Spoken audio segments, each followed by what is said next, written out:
Hello and welcome to the FSF PopCast Live Edition.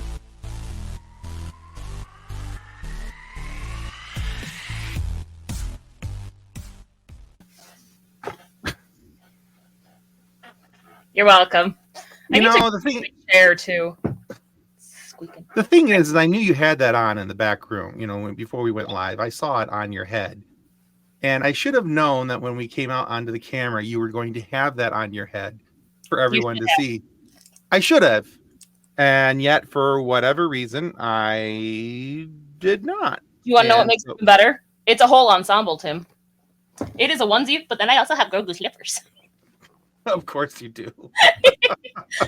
I mean, because you're Kathleen, why wouldn't you? Also because it's super snuggly soft. Well, there's also that. However, I think my ears need some medication. what's the stuff that you put medication. That was not where I was going with that. I mean, I guess wire would probably work, but I was thinking like starch from like when you do your laundry, but sure, you could take medication. Grogu's got a blood flow issue. I hear there's a pill for that.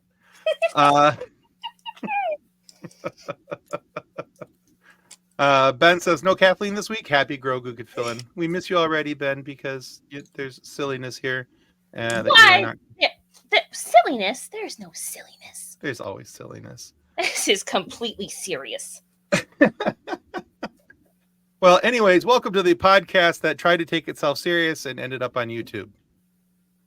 Why would I try to take myself seriously? Like, I don't know. I've met me. I've met you too, and I know. I should know better. Oh goodness! Well, before we actually get into tonight's show, and Kathleen doesn't have horrible amounts of acid reflux. This is awful. Thank you very much. Being in my 30s, that sucks. Anyway, we need to say thank you to our show partners, Level Up Sabers and Monkey Cult Coffee. Gold.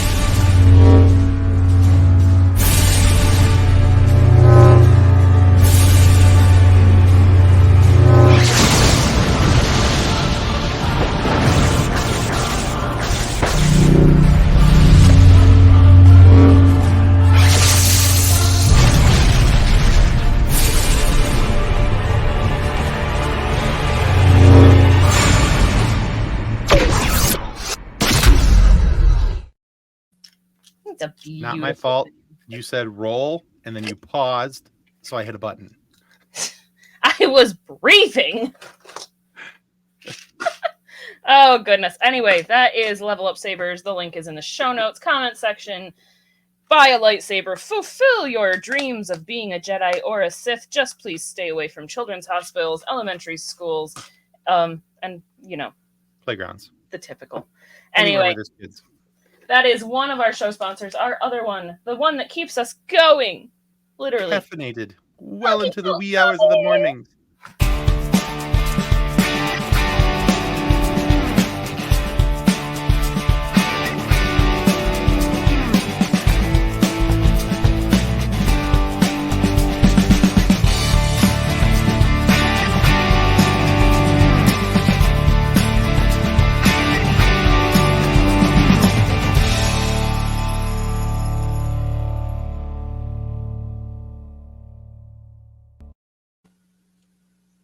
All right, that is also in the show notes, comments section.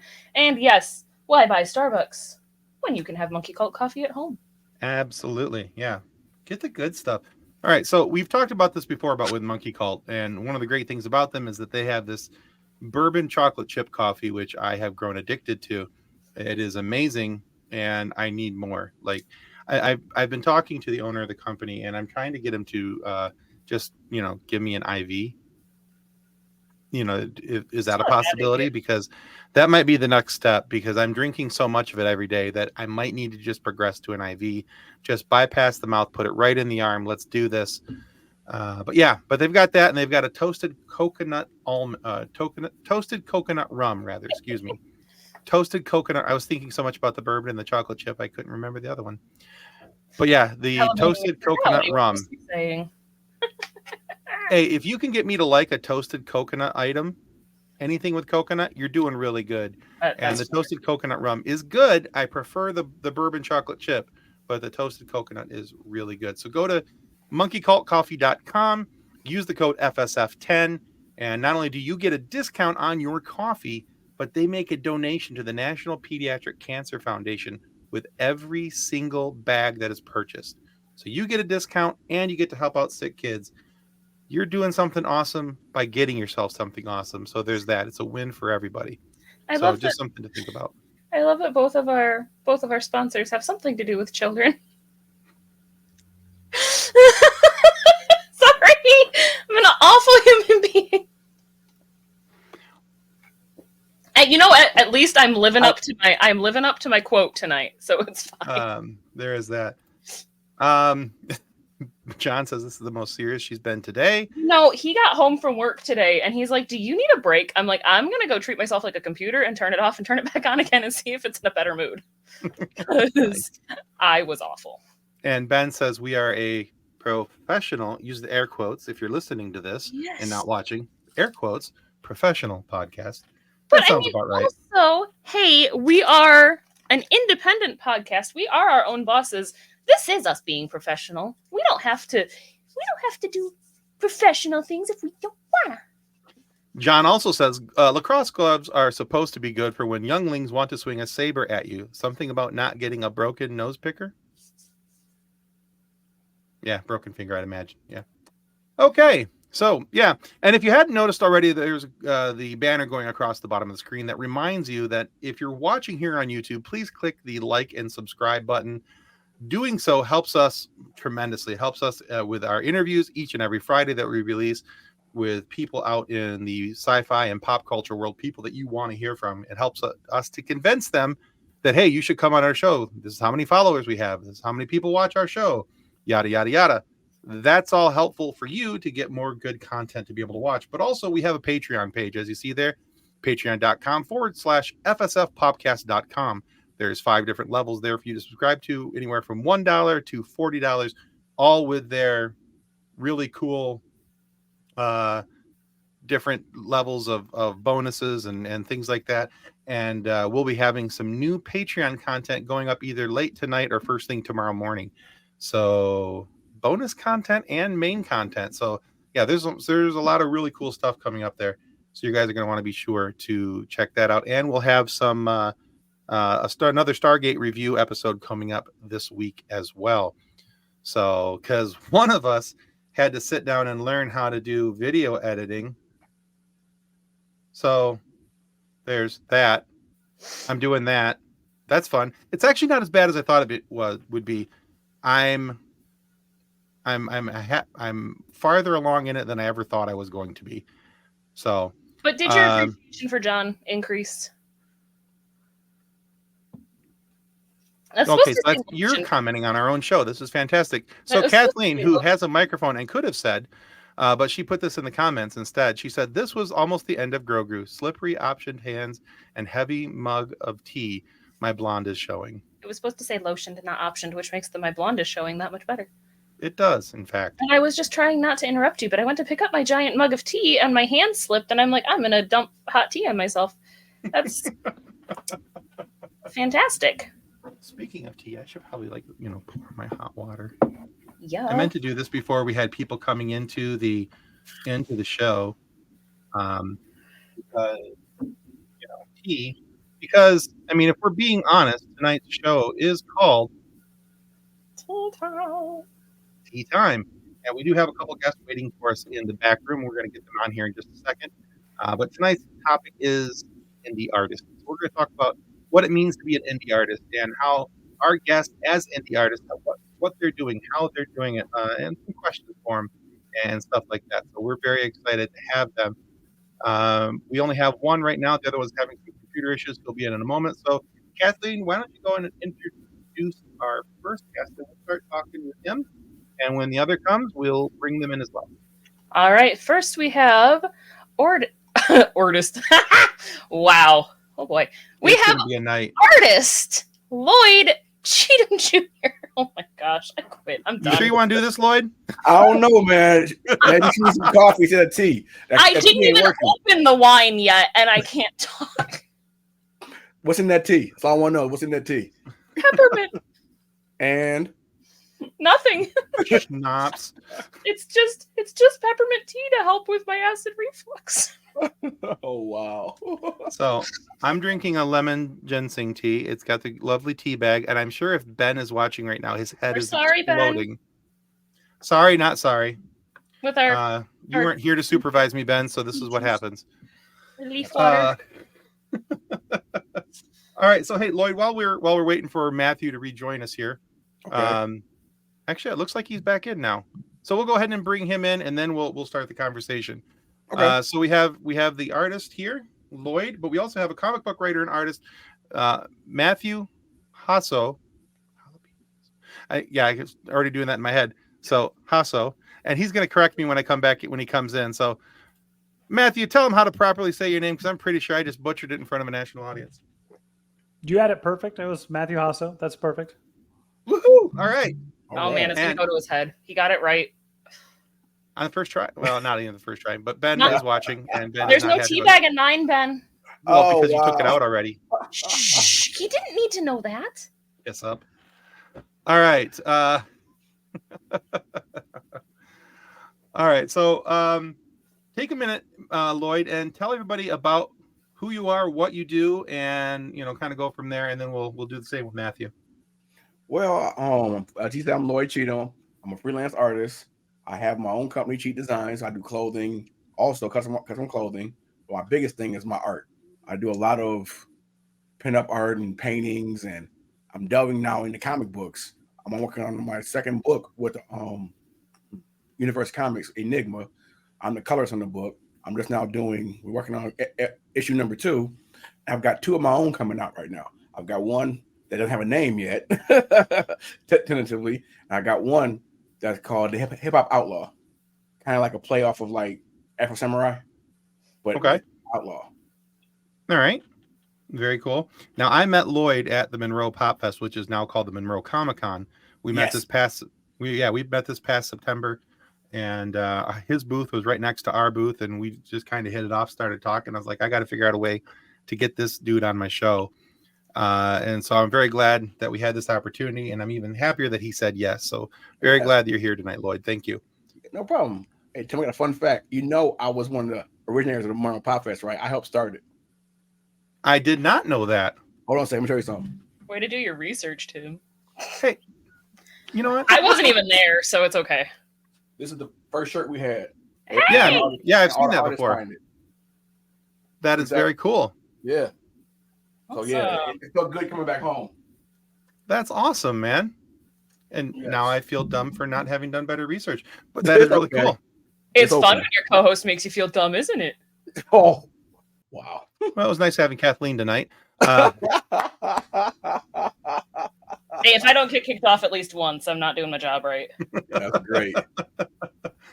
All right, Matthew, tell everybody about yourself, your Kickstarter that you got going, and everything else. And I think you may have froze up again,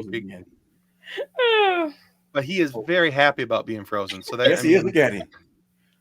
Like when They he could could smiles, not be like, happier. I'm full with that face, but like he's smiling because he has to, and it hurts. oh goodness. Oh, I'm on a podcast again. Yeah, I gotta I talk don't about like it. these people much. I'm gonna pretend my computer keeps shutting itself off. Wow. That's what I tell him anyway. Right. Hey. All right. Well, it is what it is. We'll get him back in here in a minute. And so one of the things that I appreciate about you, Lloyd, and what I noticed in your artwork is that now I watched you as you sat in your booth and you were drawing stuff out and everything.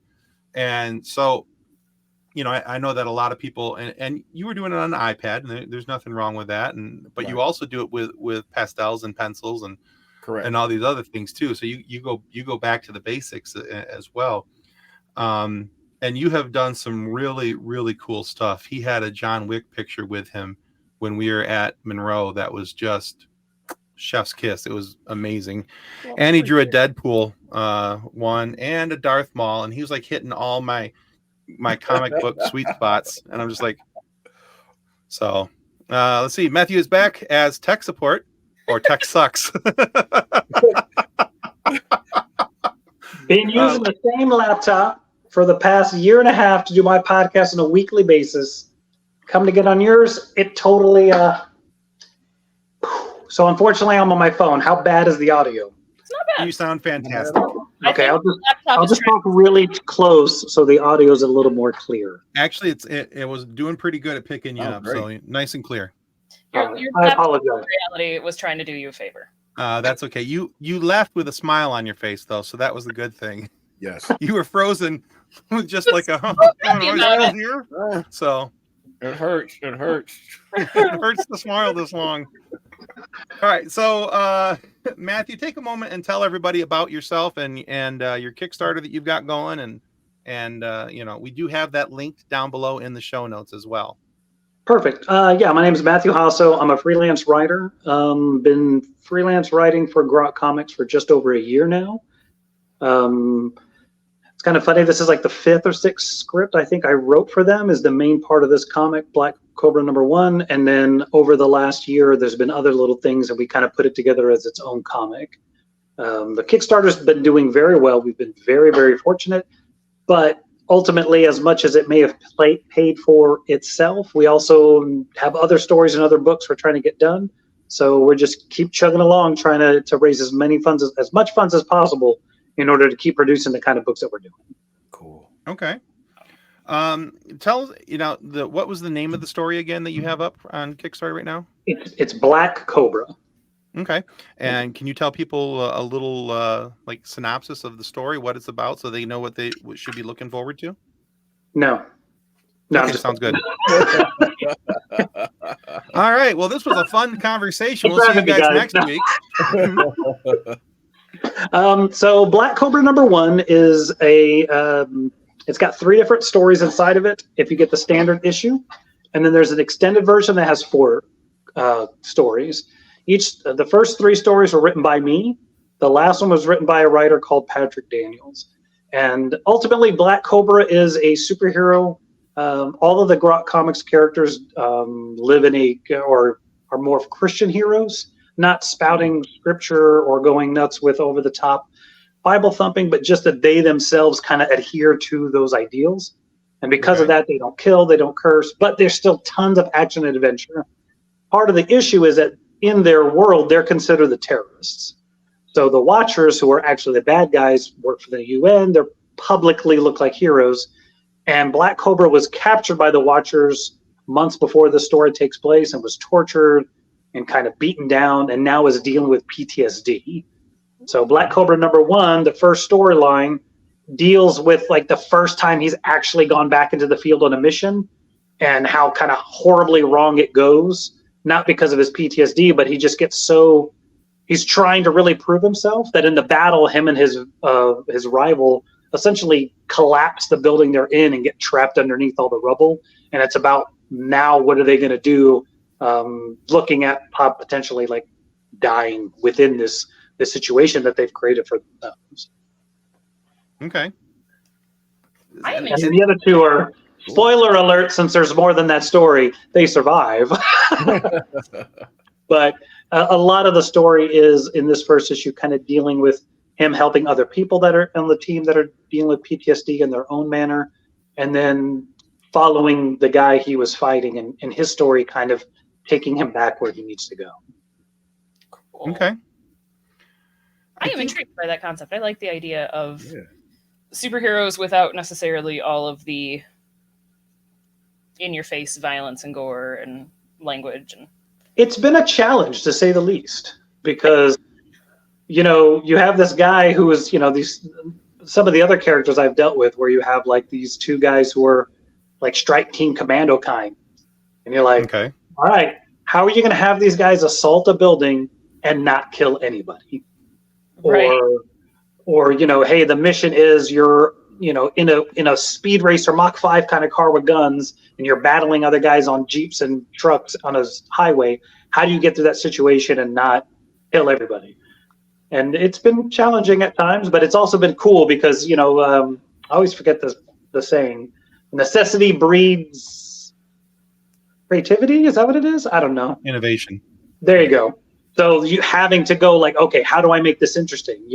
Now you got to have like skills beyond skills, or just an attitude that allows you to not seem like you're, we're not going to kill anybody, chum. Let's make sure we're doing this. to create interesting characters in that realm has been, you don't want to do the like, well, chum, if you looked in the tree and realized that a chimpanzee with a machine gun is the most dangerous thing, right, Rob? Like we're not going to do that. But it's been fun at the same time. Yeah, I can see where that would be interesting, and yeah. All right, well, like I said, our topic for tonight is called the indie artist, and you guys are both indie artists. And hey, there we go. Say hi to Crusher Convo. Hi, Crusher Convo. Hey, what's up, Crusher Combo? I'm sorry, I'm just a writer. I don't draw. At least nothing I would show people. But I'm considering indie artists from the standpoint of I consider writers to be artists. I consider podcasters to be artists. Yes.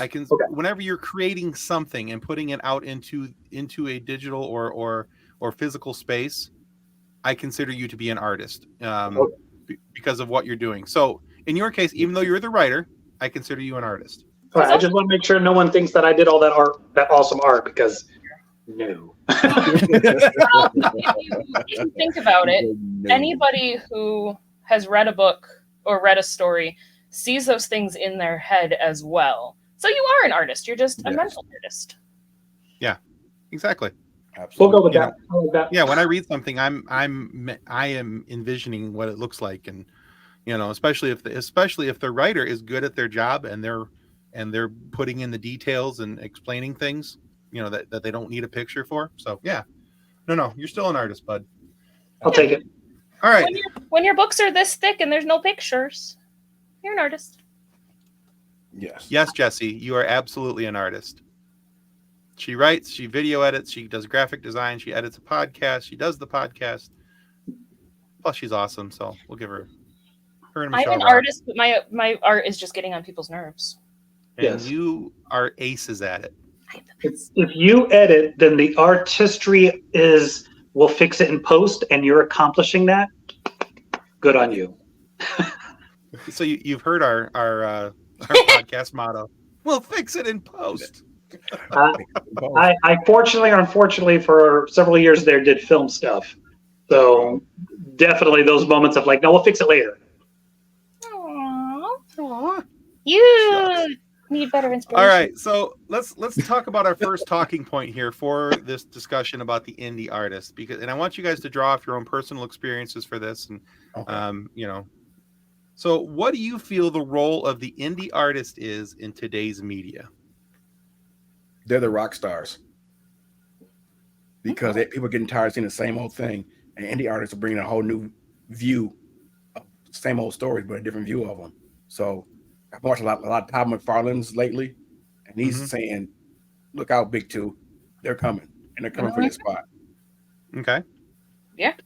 I think it kind of coming off of that is, look, Marvel and DC and even Image, if you kind of look at it, they all have their brand that they have to push because they are Marvel, DC, and Image. And even though Image isn't quite in the superhero business, they do have this kind of thing they do. And I think at this indie level, because take it or leave it, we don't have big wigs telling us what to do with their money, we're able to tell the story we want to tell. And hopefully that kind of story, like, look, let's be honest, Apple's not going to suddenly back a Christian comic book company and try to make them do Christian comic books. It's just not going to happen. And not knocking Apple, no company's going to do that. Nowadays, all companies want to do is like, okay, let's push whatever random agenda we need in order to sell more things. So I think as indie creatives, artists, writers, people are doing this, we get to explore those things that those big companies won't. And beyond genres, but beyond, bring in more personal takes, viewpoints, things of that nature, I think is something that we're kind of allowed to do and sometimes challenged to do is, really kind of push that like, okay, Black Cobra is a public domain character, but traditionally he's white. So if Bill, the guy who owns Grok, says, well, let's change his ethnicity and let's put some PTSD, let's make this character completely different. Marvel or DC aren't going to do that. So we get that opportunity to do that ourselves. And I think that's where being at this level is good and bad. There's not a ton of money in it, but luckily I have a full-time job that pays me what I need.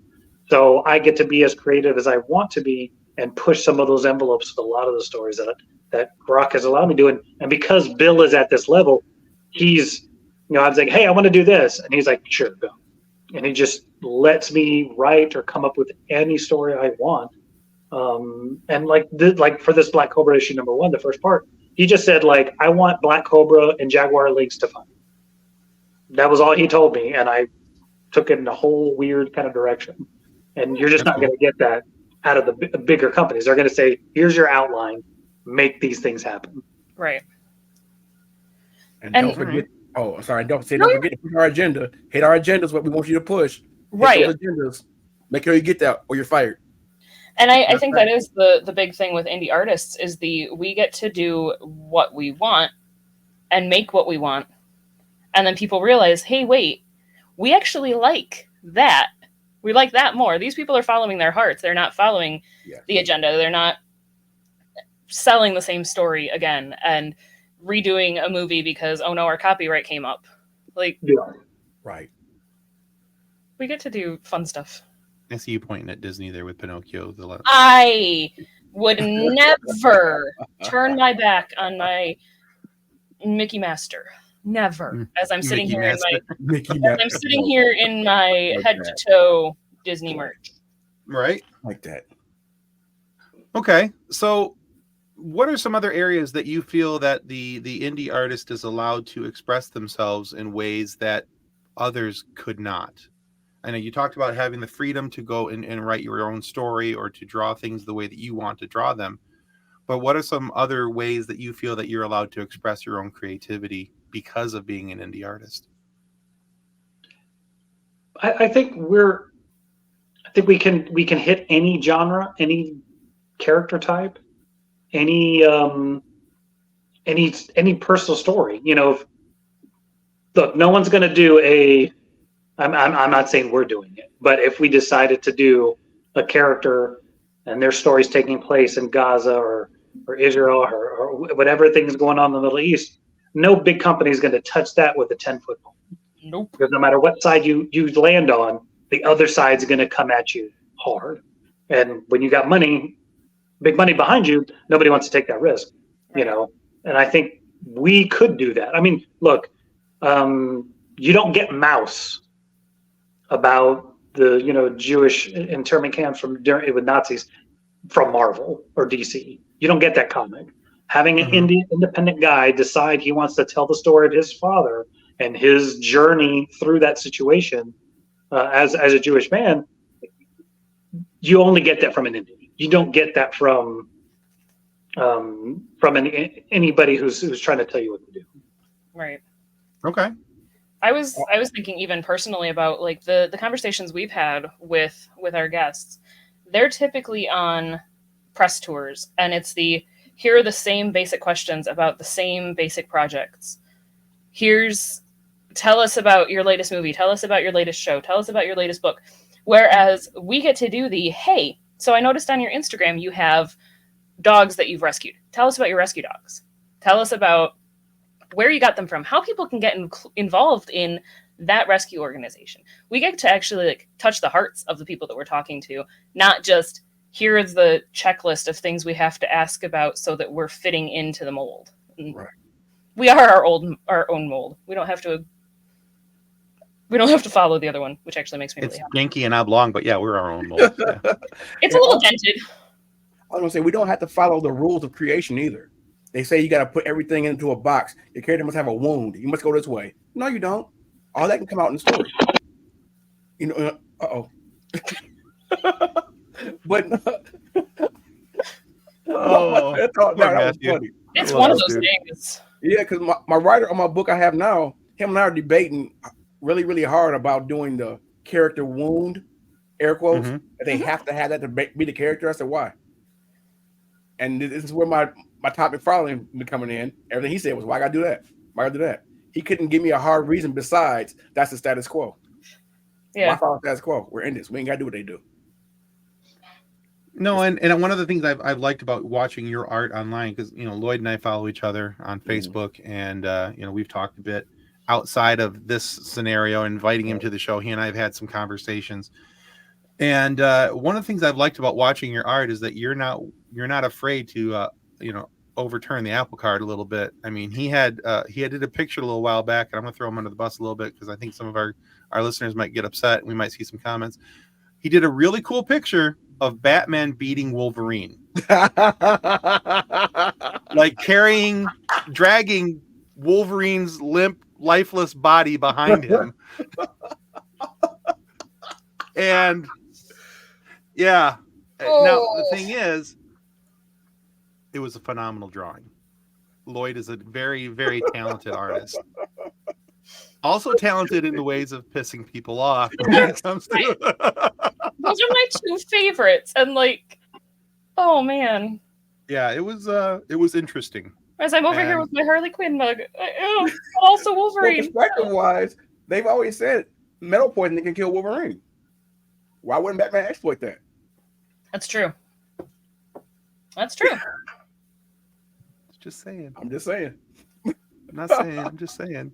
See, and I feel like that is also something of benefit to the indie artist is should we do it? Maybe not, but we're gonna because it's fun. And I feel like it was said, the bigger companies aren't going to take those risks. They aren't going to. They have, in their minds, they have so much more to lose than an indie artist does. Mm-hmm. Where it's no, we're doing this because it makes us happy. We're not doing it to make you happy. Like, if it makes you happy, that's cool. Right. We're glad that you're here. We're glad that you're enjoying what we're doing. But this is for us. I think my favorite response that Lloyd gave to any of the commenters. Yeah, I this is an extreme paraphrasing, but it was basically, why not? Because they asked him why he was drawing, and he's like, well, why not? Right. I can do it. I can, so why not? I mean, he's not beholden to, one set of agendas over the other. Exactly. The DC agenda or the Marvel agenda or whatever. He can go, he can do whatever he wants. He doesn't have to follow a script line that says this person has to win. Exactly. So I mean, he was wrong. I mean, there's no way Batman wins, but he could still draw it. But he could. That's the thing, is that I think he could. Look. I'm gonna say one thing. If Wolverine can beat Lobo, who stood toe to toe with Superman, Batman can beat Wolverine. I'm just saying, like, if we're gonna play the who can beat who game, ultimately Batman always wins. I mean, that's always been my way of living. Because he's Batman. Well, because Batman's not afraid to play dirty, and that's exactly. the thing. The thing is that he could beat Wolverine. It might be because he is in the shadows and Wolverine never sees him coming. But smell him. You can smell him though. Or because Wolverine's lame. But whatever. Come at me, folks. Wait, you said he would beat Lobo? No, he wouldn't. Not at all. He could regenerate from a freaking atom. One power of blood, he can regenerate his whole body. So. Nope. Look, if Wolverine fought Lobo would be playing basketball with an adamantium basketball. Yes, he would.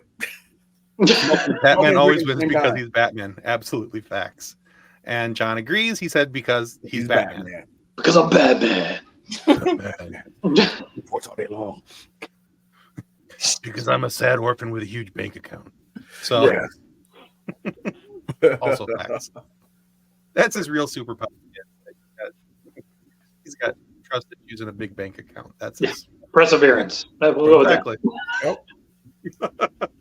All right, let's move on to the next question. So everyone, Ben, what did you say?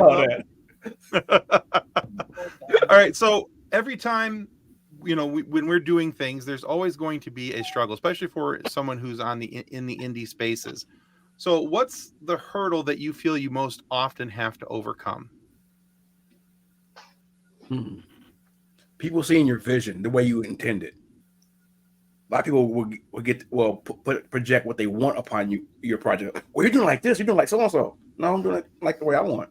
Not because they did it. I'm doing it because the way I want it. People always want to put you in a box. Okay. Always want to put you in a box, no matter what you do. Creatively, you're in a box. But no, artists are always the ones, and creators are the ones that destroy that box. We're outside the box, outside the lines. That's what we do. Mm-hmm. No baby in the corner. Yeah.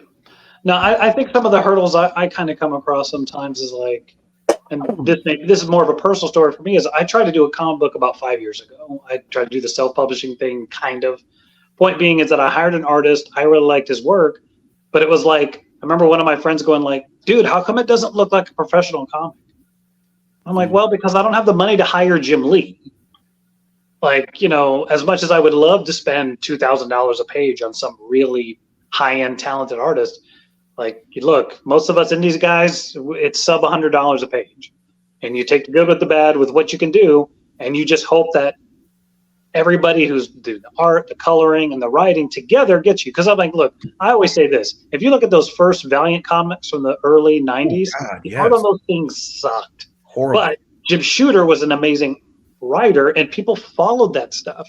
And I'm, maybe because I'm a writer, maybe because I'm an idiot, maybe just because I believe in just kind of storytelling, is it's like, if you got the story there, people are going to watch it. Look, I always call it the Bad Boys thing.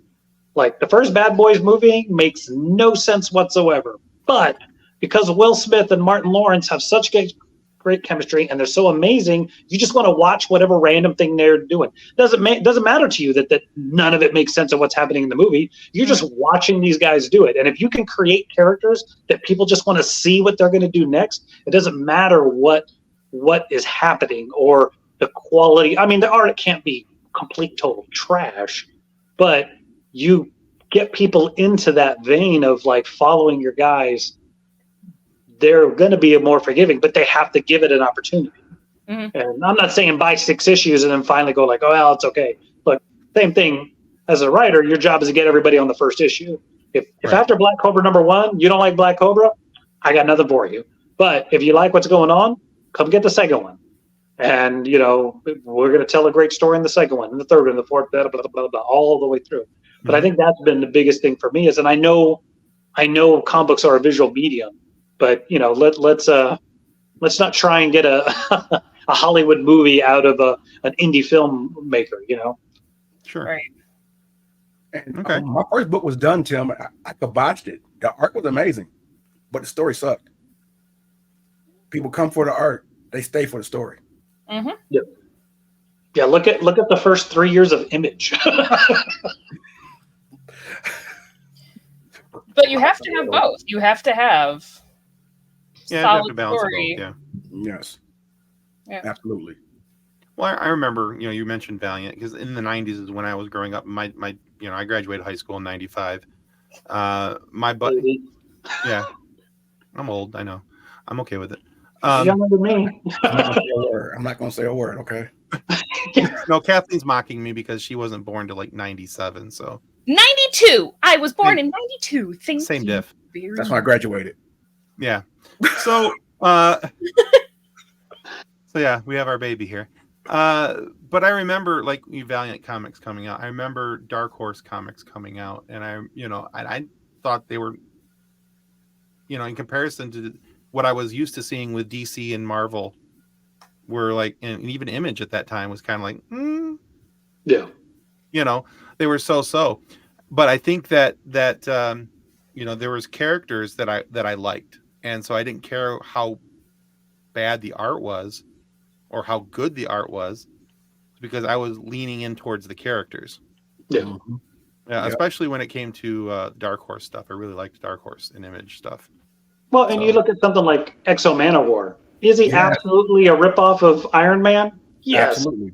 But putting a barbarian in it and having this weird kind of alien thing and then time travel, and you're just like, this is bonkers. Let's go. And even though the art eventually got better, like there was a couple of while there where you're like, Gerald says it all works together. Writing has to intrigue, art has to captivate, then marketing must attract. That's my guy working on Enigma. He wrote it. He's the owner. Oh, very cool. That's what we're working on right now. Excellent. Hi, Gerald. But I mean, I agree that like when I'm at a comic book store and I'm looking for something new, I'm flipping through, looking at the pictures on the front and being like, well, does that look like that's going to be cool? Yes? No? And then let's read the blurb. Like, it is always picture first, blurb. I'm like, oh, okay. No, I'm interested in those characters and that story. You need both. Absolutely. He's like, hello. Hello. So, and No, even though it's not an indie production, so the last Teenage Mutant Ninja Turtles movie that came out called Mutant Mayhem, yes. Yes. it took me a hot minute to get used to the art in that because it's done so differently. Mhm. I love But it. I came around to it, and I actually really by the end of the movie, I was like, I really enjoy this art style. I didn't at first. I was like, man, this is kind of weird, and I don't know if I'm gonna like this. And because again, I grew up with the '80s versions of the Teenage Mutant Ninja Turtles, and I had that in my brain moving forward, sitting down to watch the movie, and I didn't get those sharp lines, the goofy smiley faces. I got these, you know. So there's always something when it comes to the art. So talking more about struggles, and because we're talking about art and and making sure that your art was good and all those type of things, but when we're talking about struggles, how do you guys handle the obstacle of feeling that you deserve space on the shelf? I carved my own out. Love Period. We gotta make them want it. You got like Gerald said, you gotta have marketing. You gotta make people want to go see it. When people want to go see it and are looking for it, you get your own space carved out automatically. That's simple. Okay. I kind of cheated. I'm really good friends with the owner of my comic store, so some of the stuff has been on the shelf already. Oh, I got a couple of those too. Like what you're saying, But- you carve out your own but- space. If you don't, you build your own shelf. There. Yeah. And I think being in the world of social media, it's out there. Like it really is. Like look, we friends of mine were discussing this the other day, and my wife and I were talking about this. Is like if you had told me 20 years ago that somebody randomly one day would record themselves playing Dungeons and Dragons, and that would turn into a entertainment conglomerate with cartoons and books and games, I would be like, you guys are high as a kite. Nobody would ever do that. Vox Machina. Whatever. Oh my God, yes. Like you're like, Yes. what? This is what? And is this people who just Love it. Yeah, exactly. They play Dungeons and It's a Dragons, multi-million-dollar industry now. got into it, and now it's gangbusters, and you just don't know when those things are going to pop off. Like what was that? Like there was one. My son is really into YouTube. He's that right age, and it was literally like a dad and a kid, and they would open a toy and play with it. Yes. Oh my God, I heard about him. Yes. Mm-hmm. Ryan? Yes. Like 50,000 views every episode, every thing, and you're like, they're making money just playing with toys because people for some reason want to watch this. Or somebody like Tyrone Magnus. Like, had I known I could react to trailers and people would love it, I'd have done that 15 years ago. Like, Right. what is happening right now? And I think that Yeah. in this age of quick and social media and just anybody can be a celebrity, like you don't need a 15 minutes. You don't need to be lucky. You just have to make it. And I think that's what we kind of have the advantage of now is we don't have to wait to be on the shelf. We just have to make sure we have a good social media presence, and you can make it happen now. I mean, speaking of games that play dice and everything. So next week, Monday at 6:30, you can watch us play Star Wars RPGs. I totally didn't steal that idea from Critical Role with you. Hey, it worked for them. What if it works for us? Exactly. So yeah, you can join us next week. I may or may not be doing one of those here in the next couple months. We've had so much fun doing that, and that was part of creating our own space on the shelf. Is that so? Kathleen and her husband John have been playing D&D for a long time. I had never played at all. Oh, you poor thing. Like ever. I never played any of the dice games. Growing up, my buddies were all into hunting and fishing, and they didn't want to play dice. If we were going to play a game, it was a video game. We played Nintendo, and that really wasn't a thing for us. So I never really played it growing up. And then through my earlier years, in my early adult years, I didn't have buddies that wanted to do that either. And so, so now I get here and they're like, we should play an RPG. And I'm like, oh, cool. You're talking like Final Fantasy? And they're like, no. Get your pencil, Tim. Get your pencil, get ready to do some math. Here's some dice, add them up. And we've been having a lot of fun. Tomorrow night's episode is our 19th episode of this. We go for about 2.5-ish hours. Next week. Next week's. Yeah, what'd I say? Tomorrow night. Okay, so yeah, definitely next Monday, not tomorrow night. But yeah, Monday the 13th. Yeah, at 6:30 Eastern, we'll be playing that. So yeah, if you want to get notifications on it, make sure you click the subscribe button on our YouTube channel here. But I mean, going back to thinking about Critical Role, they just started playing in their living room. And then it was do you think anybody would watch this if we streamed it on YouTube? And then hey, we're streaming this on YouTube and Twitch. And as it grew and it grew.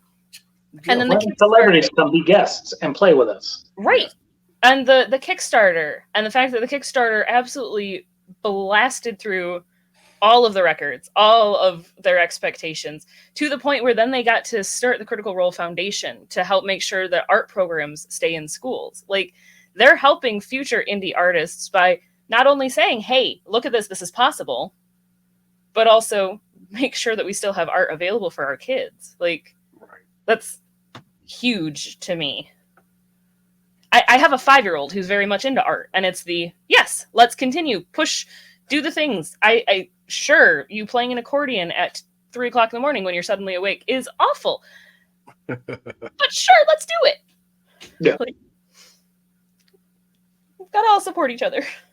Exactly. And I love this comment here from Gerald. Talk about what you love and share it. There are other people that love it too. Mm-hmm. Absolutely. And that's kind of what we've discovered for ourselves, is that we all, even though we all are, we wear our badge of nerdhood proudly, there's different shades to that. And my shade is a little bit different than Kathleen's shade, which is a little bit different than Lloyd's, which is a little bit different than Matthew's. But the great thing is we can all find a common ground and talk about it with stuff like this, talk about comic books. We can talk about and have friendly banter discussions about why Wolverine would totally kick Batman's ass and all these other things. And would he? Then he woke up. Then he woke up. If Wolverine dreamed about beating up Batman, he better wake up and apologize to him. That's all I'm saying. I love it. I like it. That's what I'm talking about. Wake up. Say, I'm sorry, man. I didn't mean to dream that. I'm sorry. My bad. I got to poke the bear a little bit. That's it's going to happen. So it's part of my job here. But yeah, so I think that's great, and I love the fact. I love the fact that we can joke about these things and we can talk about these things, and that's, to me, those things are always so important, because the chest thumping, my side is better than your side stuff that's out there. Man, I can't handle that.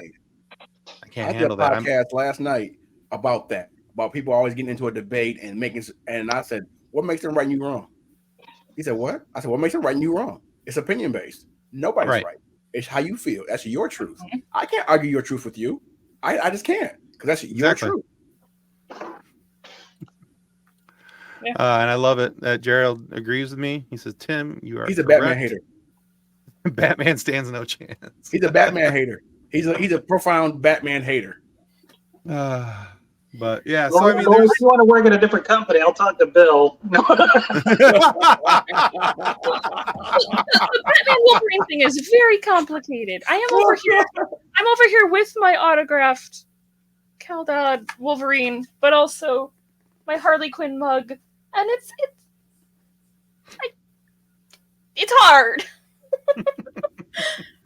I could see both sides of it. The real answer is Nemesis would beat both of them. That's true. All right, let's move on. I have one final talking point question I want to ask you guys. So I'm the type of, my dad's been self-employed since I was a little kid, and we always had the saying, we're always going to eat. We just don't know whether it's the chicken or the feathers. You're always going to have something to eat, but you just don't know what it is. And so we said that because, you always had a win. You just didn't know if it was going to be a big win or a little win. So which one do you prefer? Do you want one big win to tide you over for a little while, or do you want little wins that kind of, to see you through? Financially or creatively? Sure. Okay. So the answer to your question there, Matthew, is yes. Okay. So I think I mentioned it before, is I'm actually very fortunate, depending on how you look at it. I do have a very nice normal job that pays me well enough that I get to do the comic book stuff. I don't want to get too into what my actual job is, but I'd like to say I'm like a corporate fireman. If somebody calls and there's a fire, I got to put it out. But there's not always a fire. So there's a lot of downtime, and that's when I do a lot of my writing is here in my office, which I'm in right now because the internet at my house sucks.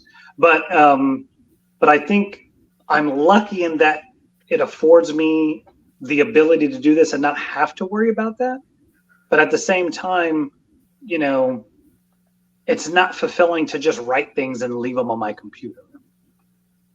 So to be able to write something and then see it being made or see it be on a Kickstarter or see people actually react to what's happening, that has been really amazing. Because like I said, I tried something about 5 years ago, and even though people liked it, I wasn't able to go anywhere with it for reasons that would take hours to explain that we don't have to get into right now. Understood. But I think the creative win too, the fact that this Kickstarter is doing very well for weird reasons that we'll get into another day or maybe not. But ultimately, if this does well and we get a second one, that'd be great. And if this does well, then maybe that allows me to say, hey, we should also do this. And I think that's where, for me personally, I just want a creative win. I want to know that waiting until I'm nearly 50 to actually write comics, you know, something's going to happen with it. And it doesn't have to be like gangbusters. It'd be great if somebody did a Grok Comics Netflix show, or I'm doing a series for Apogee. I can say it. It's called Quickwire. It's like a speedster book. If that thing got picked up, that would be awesome. And I think that's where that kind of stuff would be really, really entertaining and nice to kind of get that, like, cool, something that creative people love, and it's going beyond just this thing. Even though people actually love the comic would be super awesome as well. You know, to be able to do a series, which I think a lot of indie comics don't get a chance to. They get to about issue 4 or 5, and most of them don't get to that point.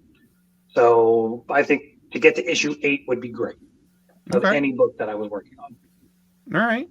Lloyd, what about you? Give me the little wins. Because little wins add up. I'll work here, I work for this person, I work for that person. What I want out there actually is eyeballs. Eyeballs create a buzz. No matter what I'm doing it great and doing it to the best of my ability. Somebody's gonna see it and somebody's gonna like it. As George said, do what you do. Gerald said, do what you do and share it. People love it too. The more you do it, the more you share it, more eyeballs you get. Everything else will fall in place on its own. Yeah. Okay. And let me add to this: if you see it and you like it, you share it. Right. Like it costs $0 for you to share Lloyd's post or my post. Yes. It costs you $0 to like it, to tell people about, hey, do you like comics? There's this guy I know who's doing a comic. Costs you nothing. If I say, here's my new Kickstarter, I'm not begging you to fund my comic. I'm asking you to tell people what's happening. Mm-hmm. Yes. And people take it as you're begging them for money instead of looking at it, instead of trying to help you for nothing. Right. And liking and sharing. All you gotta do, like and share. Somebody else will like it. Like, share, and comment is the best thing you can do to help an indie artist with anything that they're doing. People in will my opinion. share big studios trailers. You can share our indie artists stuff too. It's not that hard. Yes, absolutely. Absolutely. Yeah. You know, because you have to remember that and for those of you who are listening, if you're wondering how important a share is, you have friends and people who follow you that I don't have access to, that Lloyd doesn't have access to, that Matthew doesn't have access to. And so when you share something, you are taking our art, our creation, and putting it out in front of your friends and family, which is worth so much more than what we can even begin to tell you, because that gets us out and exposed to a whole new audience. And those whole new audience, if we get 1 or 2 people out of that audience who like what we're doing, that's a win. That's one of those little wins that Lloyd's talking about. Yeah. Those start adding up tremendously. And like with my shirts and everything else, I'm sharing them. I made it as far in the NFL as TJ Watt getting a shirt from me. And 9 that's other awesome. 9 other Steelers. I got Noah Fant. I got something going to Damian Lillard right now because of sharing. Now, that's awesome, dude. I don't know the person, but it made it that far. And then people start hitting me up. Hey, can you do this? Yes, I can. Yes, I can. You're dang right, I can. Or just being here. Like the reason I'm here is because, you know, Jason and I knew each other, and I did his podcast. He's like, hey, I have another friend of mine who has a podcast. Yeah. He even just did the warm intro. Hey, Jim. Hey, Matthew. Or hey, Tim. Hey, Matthew. Come talk to each other. And eventually it now here I am. And that cost him nothing but 30 seconds of time. Yep. Right. Yeah, That's the way it absolutely. works. And that's the cool thing. And we have to remember that is that if we're able to, put a like on something, put able to share it. If we're in Facebook groups, especially if you have Facebook groups that you're a part of that allow sharing of different things, share Matthew's Kickstarter, share Lloyd's art, share, his shirts, what he's doing. Man, those things carry so far past what you can even begin to think. So They do. Yeah. but yeah, hey, guys, before we start wrapping up here, why don't you remind everybody where they can find your stuff? Lloyd, let's start with you. I've got my own website at cheatdesigns.com. You can find me on all social medias at cheat-designs. You can go to universecomics.com and order the Enigma book. Please do that. We need that. It's a very cool book. And just stay with me for all my socials. I'm mostly putting everything on my socials. Oh, TikTok. I'm starting to do tutorials on how to color with pastels and stuff on my TikToks. Ooh. Oh, very cool. That Yoda's going on there. The Darth Maul's going on there. That Darth Maul is. Thanks, man. You share. So he shared that into my Facebook Instant Messenger. He and I were talking about something, and he's like, "Hey, what do you think about this?" And I was like, "Giggle." I legit giggled. Darth Maul is my absolute favorite Star Wars villain. He next to Darth Vader. Darth Vader's number one, and then Darth Maul's it's like a 1A 1B situation. Those two are just amazing. But yeah, because you had asked me, have I ever done Darth Maul? And I giggle. I'm like, when he sees this. Have I ever done Darth Maul? it's so good, y'all. It's oh man. Anyway, Matthew, remind the good folks about yourself. Sure. I'm a freelance writer for Grok Comics. You can find our Kickstarter at kickstarter.com/projects/the-remnant-black-cobra.1 or -1. Or You just can also click the find link down below. It's a lot shorter and it's that right too. in there. And then there's a Facebook group, www.facebook.com/group/Grok Comics, and Grok is GROK. And then you can hit me on Twitter at Mr. J Ninja. There we go. Perfect. Yeah, so we'll have links down below for you guys to be able to follow these guys, check out their stuff, and strongly suggest that both these guys are very talented with what they do, and got some super cool stuff coming up. And if you sleep on it at all, you're going to be sadly disappointed. Right. But you know what? No, I just realized that I done made a boo-boo in my art card here or something. Oh boy. So in the meantime, what I'm going to do is I'm going to put this up on the screen because I have this really cool shirt. Yes. Real quick. Yes. I love that. So this is from a company called TCT. They also are also called Michigan Nerds. They've got the mitten, and there's the Upper Peninsula, and there's the M. They've got a lot of really cool designs. And let me just put this up on there. And there's some couple of the other things that they have. My husband has the variant one. I have the Michigan Nerds one. They have this really cool Doctor Who one. He was sold out of that one when I saw him. I need that one. But yeah, Yeah, they have. I love this Ahsoka one. I almost bought this one in Grand Rapids because I was really, really digging that one, and I just liked this one a little bit better. I got some from him at the Midland Mall Comic-Con. Oh, okay. Excellent. That's cool stuff. Definitely got some cool stuff. He does. I like the Michigan Nerds one. I've actually worn on the show a couple of times. I love that it's the play on the Marvel logo. Yeah, absolutely. Cool. So there was that. That was one of the things I wanted to share. And if I could figure out how to do what I'm doing here. Did you see the Vader Samurai cosplay at Grand Rapids Comic Con, Tim? I don't think I did. Oh my gosh. Okay. I am going to have to find it very quickly and send it to you because holy cow, it was amazing. Really? I'm part of the cosplay groups. I didn't actually get to go to Comic Con, which was sad, but part of the cosplay groups on Facebook. And that's another thing. Indie indie artists. I feel cosplayers fall into the indie artists category as well, and should Yeah. also be acknowledged. Okay, I have a great Captain America costume. I guess I'm all kinds of artists. You Sweet. are. There you go. I just Facebook messaged it to you, Tim, because it is fantastic. Okay. One I don't second know. here. As you're dealing with your other technical difficulties. I'm doing my best to stall and make it much better here. You're supposed to ask Lloyd and I to vamp. So, No. We'll tell so you one why thing I wanna Wolverine share- always loses everything. How about that? I want an epic rap battle. Wow. so one of the things that Which one I of us wanted is to point out. EE? Well, I'm cute. Okay. I'm sorry, I'm cute. We're going. No Vaseline. Anyway, How we feel about curse All right, words? so- I got some of the stuff memorized. one of the charities that we love to do work with is a Michigan-based charity called Wish Upon a Teen, and they're an amazing group out of the Detroit area that does some really cool stuff. When my daughter was in the hospital for 97 days, they came in and redecorated her hospital room, tried to make it as much as home as possible. So we try to help them out and help raise money wherever we can.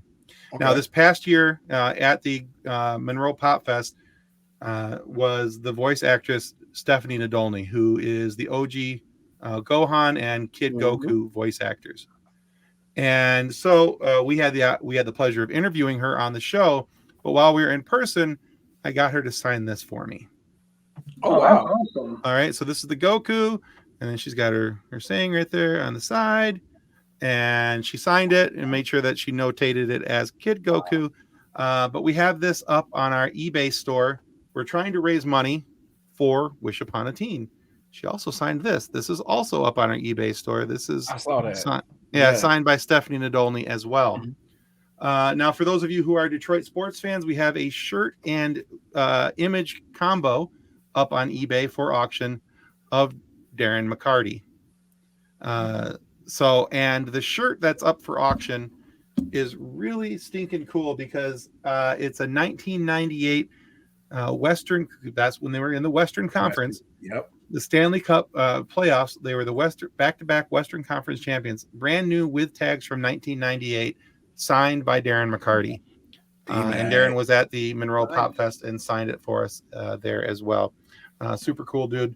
We have links for those out on our Twitter page, and you can find those there at Twitter or X, or if you choose to call it X for whatever godforsaken reason. It's still Twitter to me, damn it.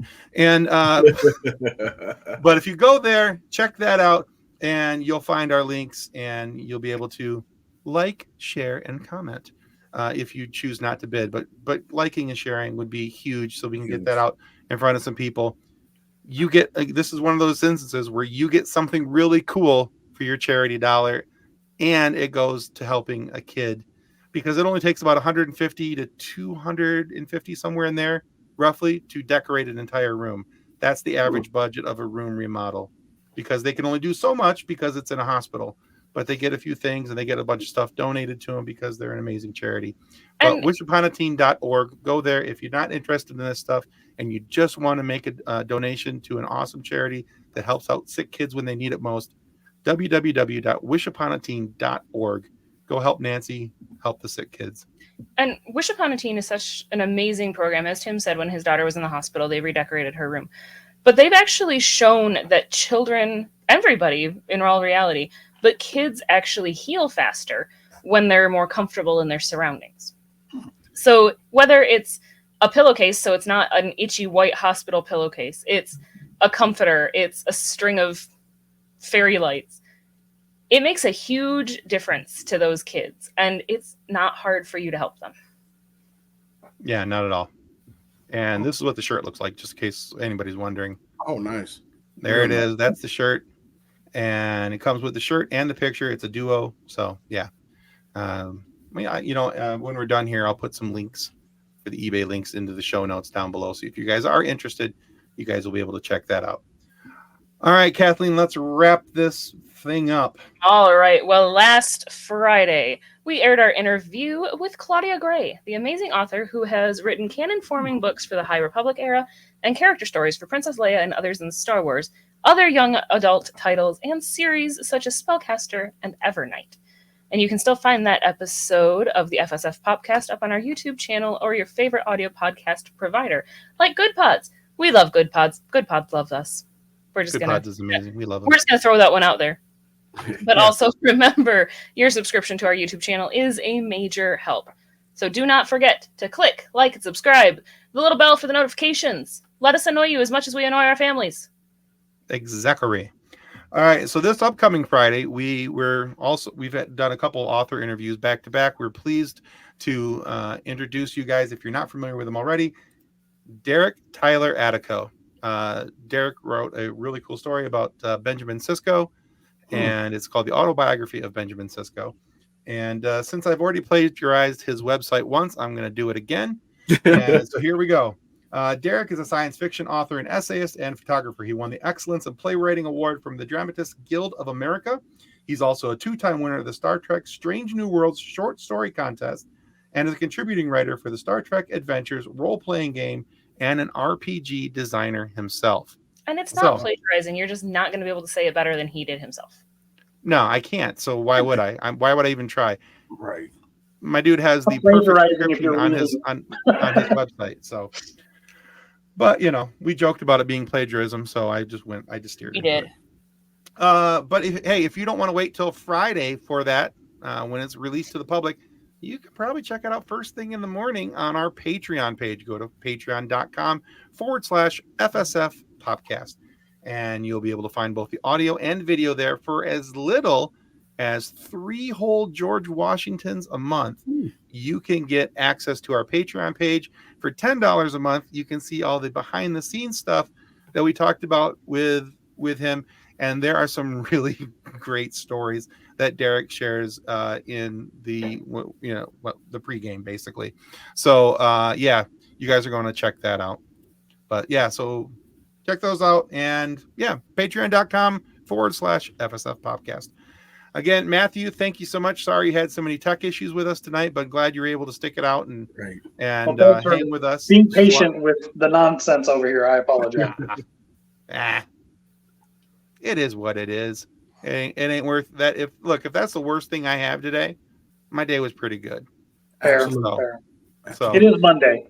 Exactly. So just roll with it. And Lloyd, thank you so much, man. We really appreciate you being on the show as well. Appreciate you, man. Thanks for the invite, man. For real.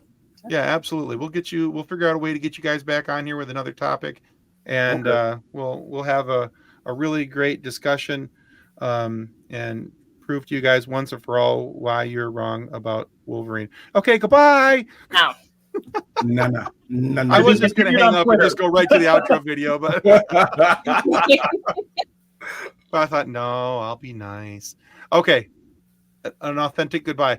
All right, guys, that's it for the FSF PopCast. Goodbye. See ya. Bye-bye.